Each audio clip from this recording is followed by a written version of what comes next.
Hi, my name is Ilma and welcome to my channel. I've been posting Christian blogs 12 straight years every day. Today I'd like to share Genesis 38 verses 12 to 19.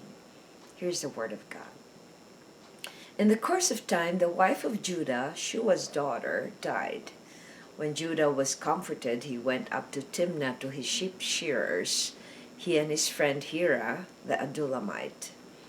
And when Tamar was told, your father-in-law is going up to Timnah to shear his sheep, she took off her widow's garments and covered herself with a veil, wrapping herself up, and sat at the entrance to Enaim, which is on the road to Timnah. For she saw that Shelah was grown up.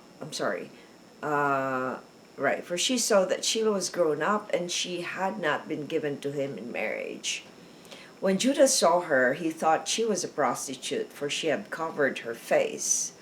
He turned to her at the roadside and said, "Come, let me come in to you." For he did not know that she was his daughter-in-law. She said, "What will you give me that you may come in to me?" He answered, "I will send you a young goat from the flock." And she said, "If you give me a pledge until you send it." He said, "What pledge shall I give you?"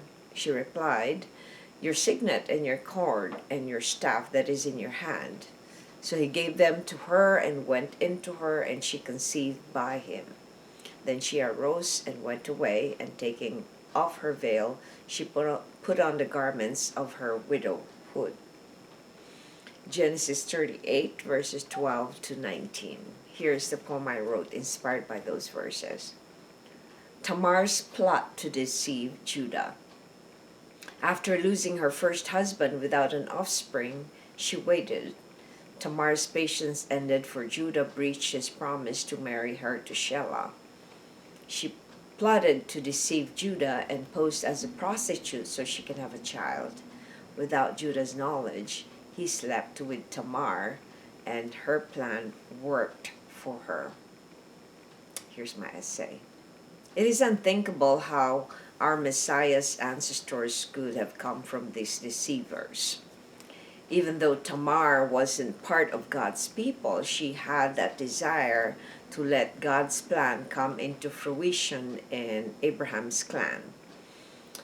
She married the son of Judah, but didn't have a son, yet she continued to hope that she would have one with the next son, Onan.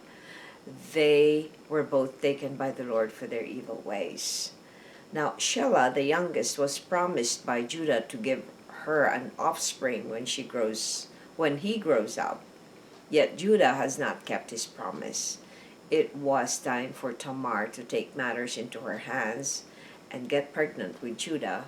She posed as a prostitute in order to do so. Reflection. Why do you think God allowed Tamar to deceive Judah? In our world, we live in a very sinful world, and we are sinful ourselves because of the original sin that we inherited from our parents, Adam and Eve.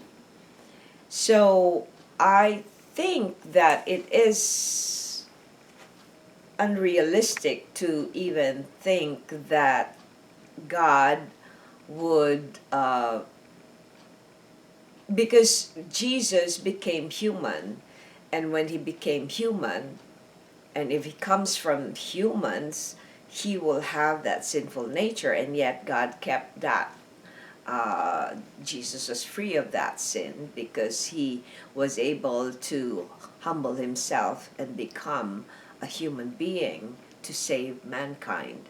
But I think the choice of God chooses anyone he wants to make his plan come true.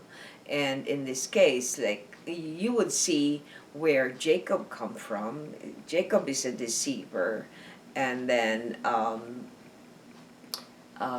we see that Sarah, Abraham's wife, also took matters into her hand, and she couldn't wait, so she took her servant to be giving Abraham a son. So it is a pattern, it is a sinful pattern of human beings that probably God decided even also to use human beings, so he can't, because God is a good God that does not force us into anything, so he can make any evil person someone that he wants to be part of his plan. So in this case, remember even the Rahab the prostitute, who became one of those that God saved as well,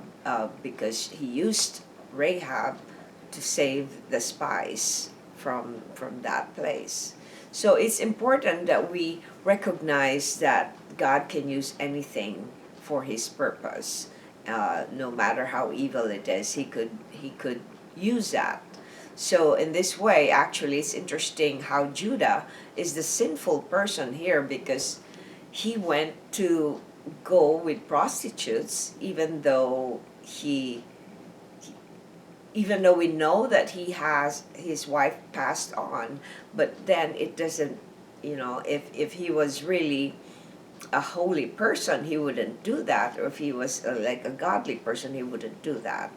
But anyway, so we see the sin of the lust of Judah here, and also the sin of control for Tamar, who wanted to be part of that lineage where the Messiah would be coming from, that desire to be pregnant and have an offspring from Judah's clan.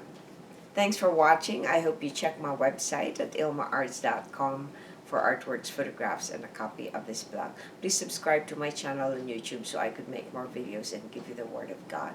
And if you haven't already, check my website or check over 3,000 videos I've done over those years. Just type on Google or YouTube search ILMA'S Poem Devotional. Have a wonderful day.